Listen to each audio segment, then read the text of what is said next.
In 2003, a parasitic fungal outbreak ravages the entire world.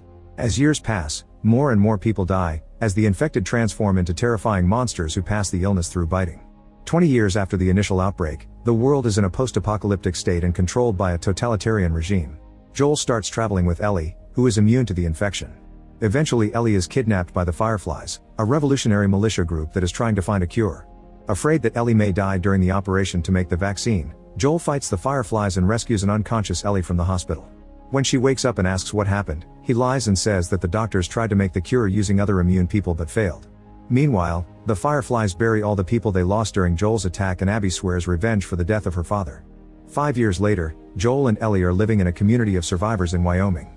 Today Ellie is practicing hand-to-hand combat with the guys and is proud to win her fight. However, she gets angry when she learns that Joel asked them to pull their punches when they practice with her.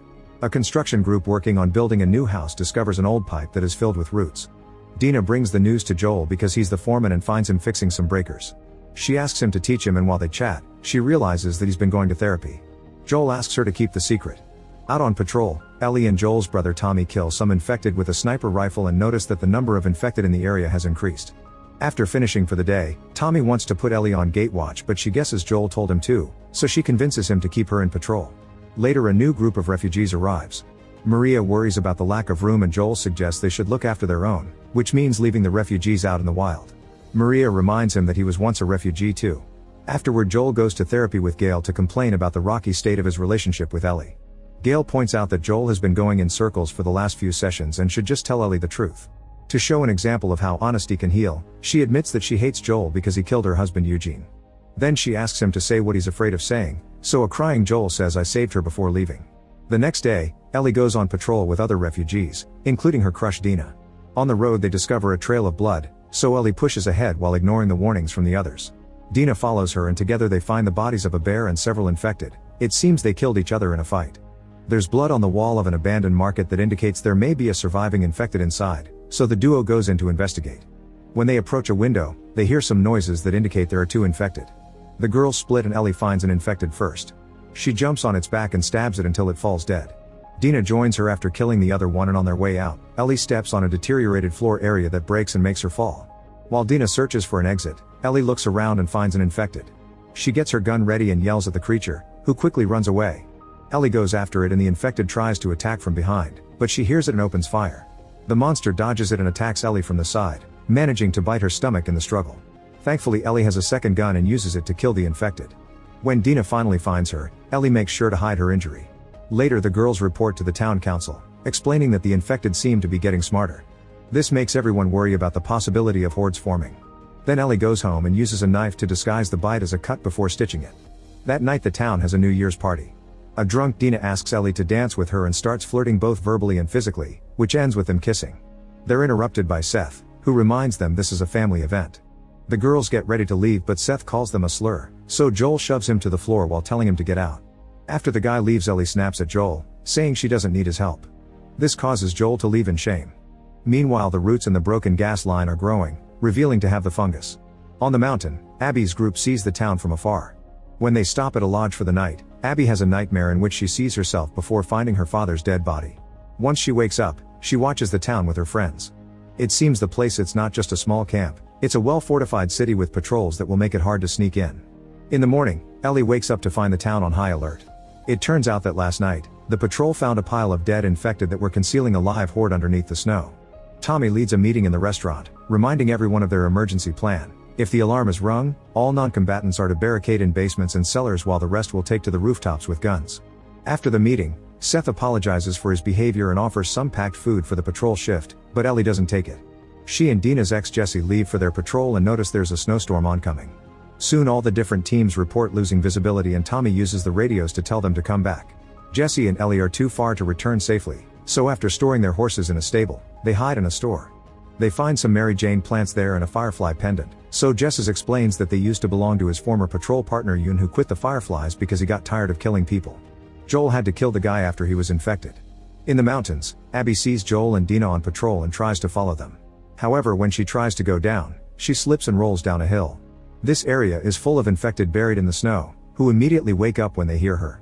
A chase ensues and Abby reaches the wall surrounding a copper mine.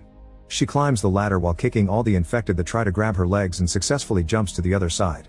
However, when she runs to hide behind a building, a bunch of infected try to reach her through a fence that soon collapses on top of her.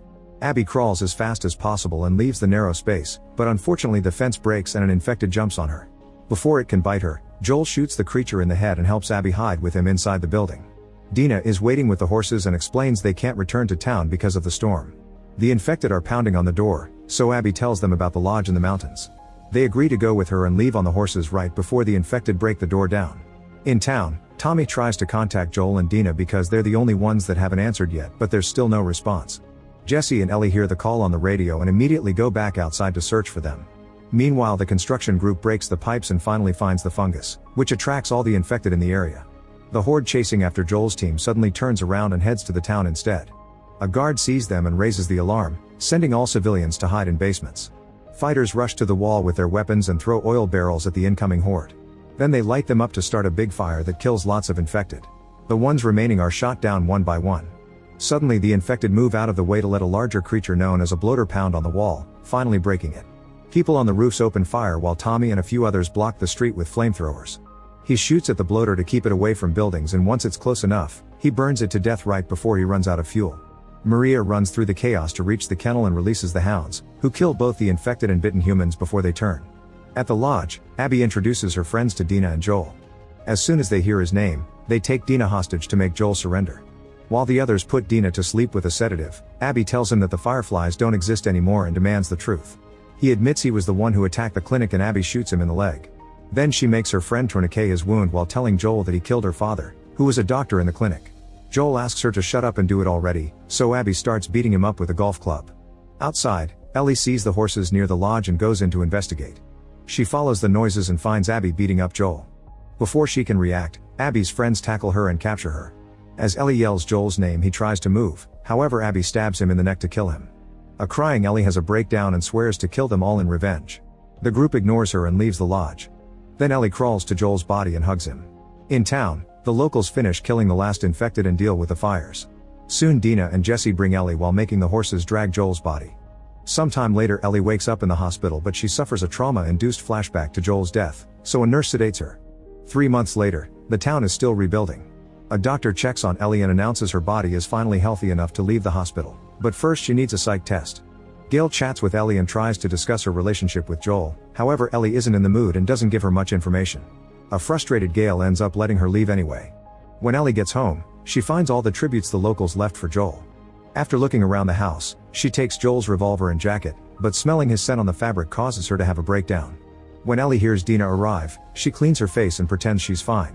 Dina tells her she knows the names of the people who killed Joel and that their clothes had patches depicting a wolf's head with the letters WLF, which stand for Washington Liberation Front.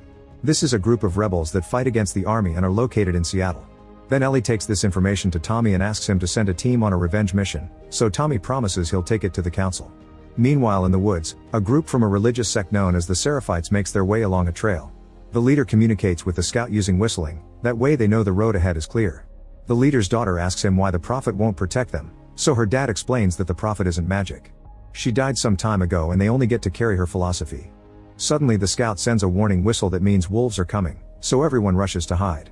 The next day the council discusses whether they should send out a team to hunt down Joel's killers.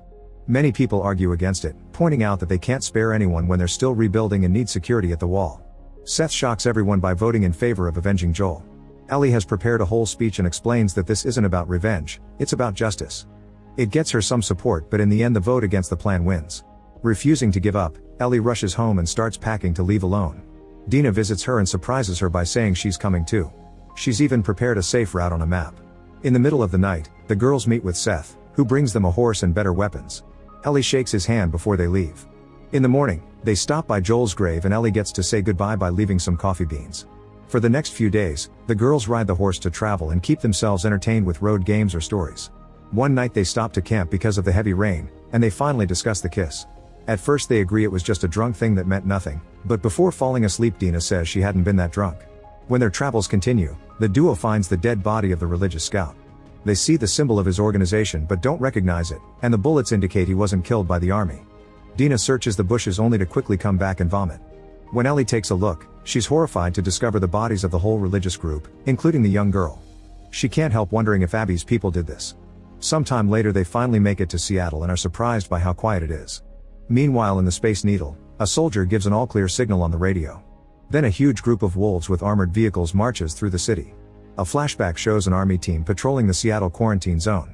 Suddenly the van was surrounded by a group of wolves led by Hanrahan. Sergeant Isaac leaves the van with a private and confirms Hanrahan's identity. Then he throws 2 grenades inside the vehicle and closes the door, killing the rest of the soldiers. After shaking hands with Hanrahan, Isaac asks the private to make a choice. In the present, the girls stop at a pharmacy for supplies and Dina takes a moment to go to the bathroom.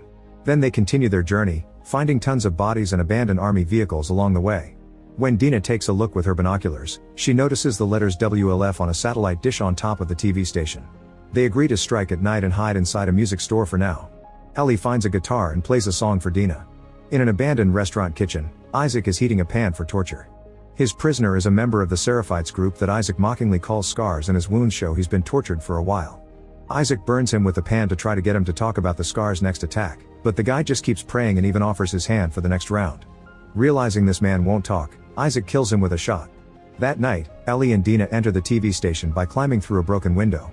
As they walk down the corridor, they find the dead body of a wolf with arrows on his chest. In another room, they're horrified to discover dead mutilated wolves hanging from the ceiling and Dina vomits. There's a blood graffiti that says "Feel her love" with the symbol they saw in the woods, which means this was done by the religious group. Hearing some static, Dina grabs a radio from one of the bodies and turns it off. At that moment the girls hear the wolves coming, so they hide. The soldiers come in and start gathering the bodies. They're eager to kill the scars that did this, even though Isaac told them to capture them alive. Ellie manages to sneak out of the room and tries to open a window to no avail. When a soldier follows the noise, she tackles him from behind and starts choking him. Soon another man comes to rescue his friend, but he's shot first by Dina. While Ellie stabs the first soldier's neck to kill him, Dina shoots the window. Now the girls can climb down the emergency stairs and escape right before the soldiers open fire. After lots of running, the girls open the door to the transit tunnel. It's blocked by debris, but there's a passage big enough for them to crawl through. However, the soldiers can't follow them because they don't fit. Eventually the girls make it to the subway tunnel, but unfortunately the soldiers find another entrance and start throwing flares to find them. The flames activate some of the fungus, and soon a horde of infected emerges from the tunnels. While the soldiers fight with open fire, Ellie and Dina hide in the train, which is full of skeletons. The infected are coming after them, so the girls quickly cross cars and lock the door behind them. More infected start breaking the windows and reach inside for them. Ellie shoots at them while Dina opens the emergency hatch on the ceiling. They support each other to climb out, and now they can run on top of the train to reach the fence. They climb over it and take the broken escalator right before the infected could reach them. The front gate is quite rusted and the girls have trouble moving it. Suddenly an infected appears behind Dina, and when it's about to bite, Ellie offers her arm and gets bitten instead. Dina uses the chance to kill the creature, and then they finish moving the gate. By the time the fence breaks and the infected reach the gate, the girls are already outside. Afterward the girls hide inside a theater and barricade the door. Dina gets her gun ready to kill Ellie, who has no choice but to reveal she's immune. When Dina doesn't believe her, Ellie proposes that she can go to sleep and Dina can keep watch with the gun pointed at her. If she turns, she's allowed to kill her. If she wakes up the same, it's proof of her immunity. A few hours later Ellie wakes up and shows Dina her bite wound, which doesn't have any signs of fungus. A crying Dina admits that she's pregnant and drops her gun. Overcome with emotion, the girls kiss and end up getting dirty on the floor. The next morning Dina realizes that Ellie's tattoos are meant to cover up previous bites. She then explains she knows she's pregnant because she took several pregnancy tests at the pharmacy. At that moment the radio that Dina stole reports a retreat after the attack in the subway.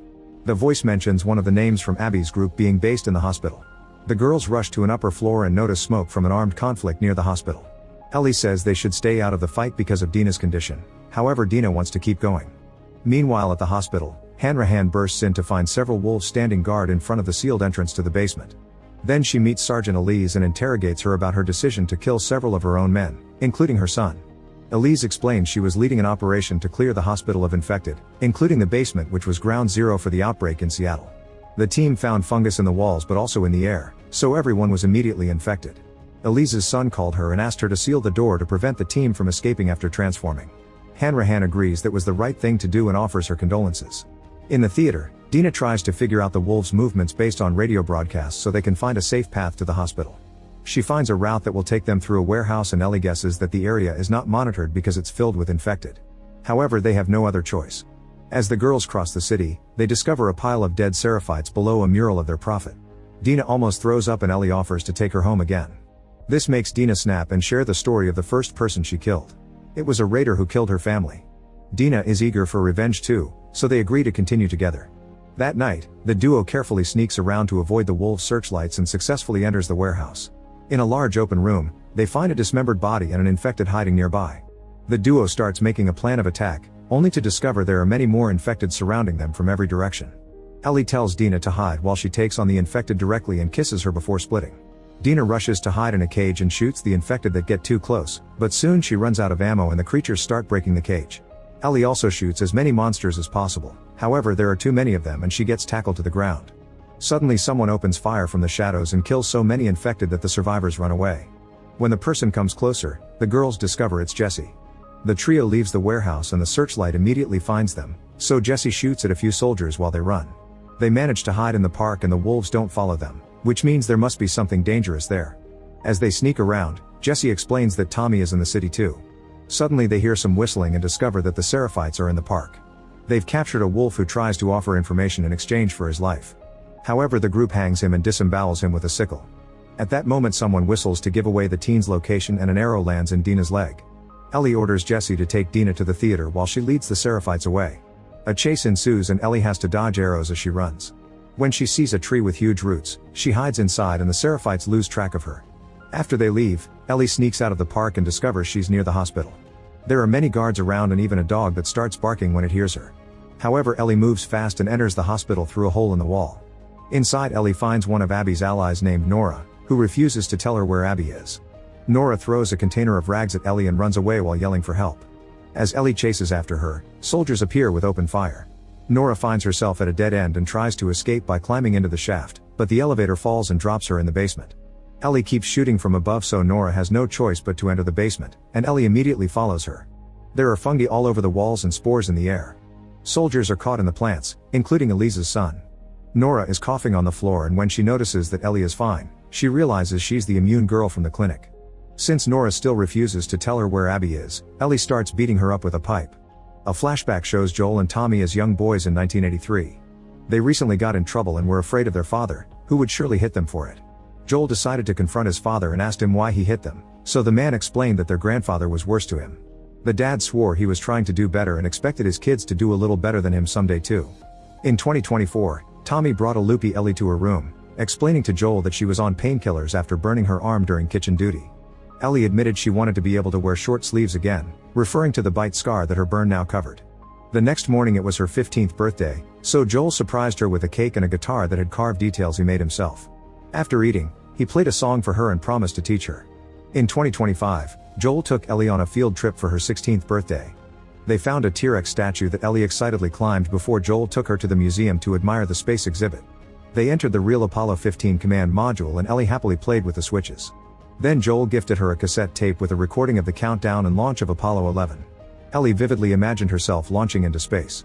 In 2026, Joel arrived home for Ellie's 17th birthday with another cake. When he entered Ellie's room, he found her and another girl putting their shirts back on. As the girl left, Joel noticed she had an ink gun and discovered that Ellie was getting tattoos, not to mention the Mary Jane smell. He snapped and scolded her for doing dumb teenage things, so they ended up arguing. That night Joel found Ellie moving her mattress to the garage because she wanted to have her own space. They argued again, but this time Joel admitted she was older and needed some privacy. He agreed to let her move to the garage, but he convinced her to wait because he'd fix it up first. In 2028, Joel took Ellie on her first patrol for her 19th birthday.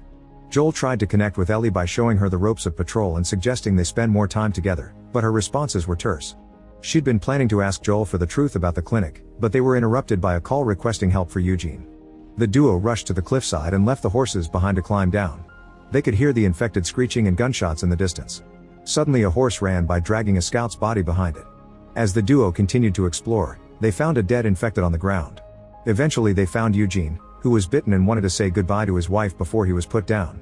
Ellie made him count to 10 and extend his hand to confirm there was no shaking, which meant they still had enough time before the transformation. Joel asked her to get the horses, but after Ellie left, he took Eugene to a private spot and shot him. During the trip back, Ellie refused to talk to Joel.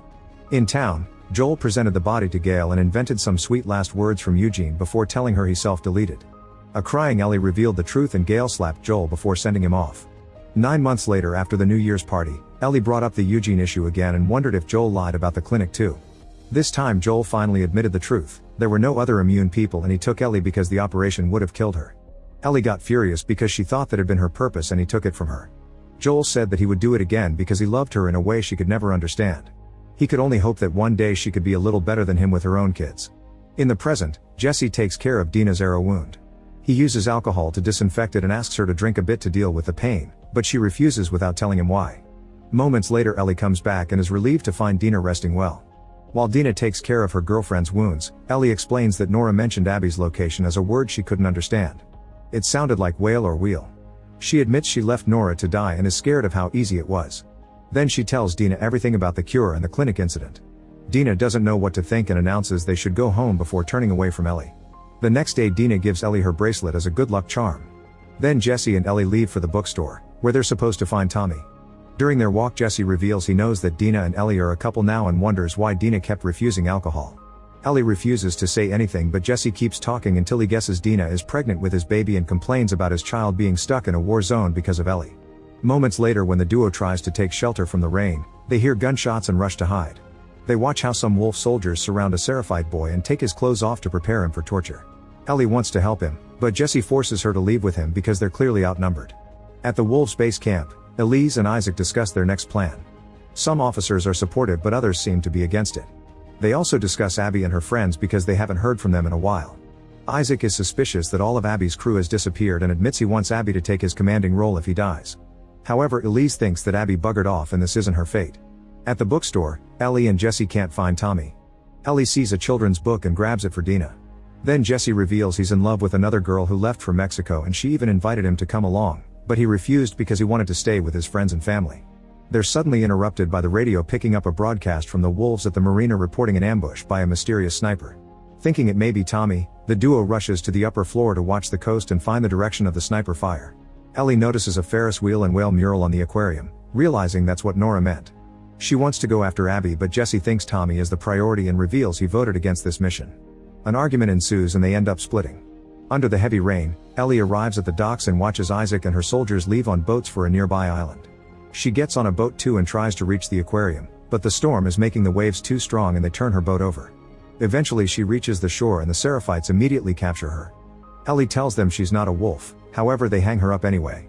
When they're about to kill her, the Seraphites hear the alarm echoing in the village and run away after dropping Ellie.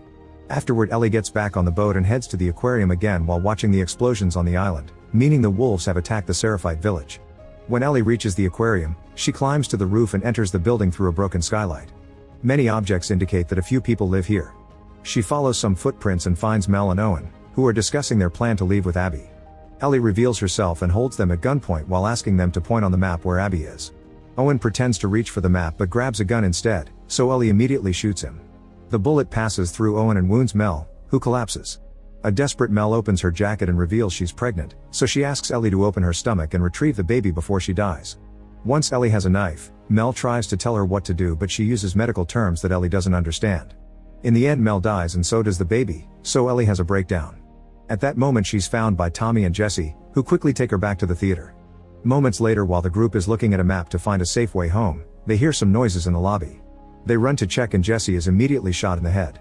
Ellie hides but then she hears Abby's voice telling her to come out or she'll shoot Tommy. When Ellie comes out, Abby opens fire. A flashback then reveals that all this time, Abby has been overseeing the Seahawks Stadium, which contains a massive compound for the wolves. Make sure to subscribe and turn on notifications so you can watch more videos like this. Thanks for watching.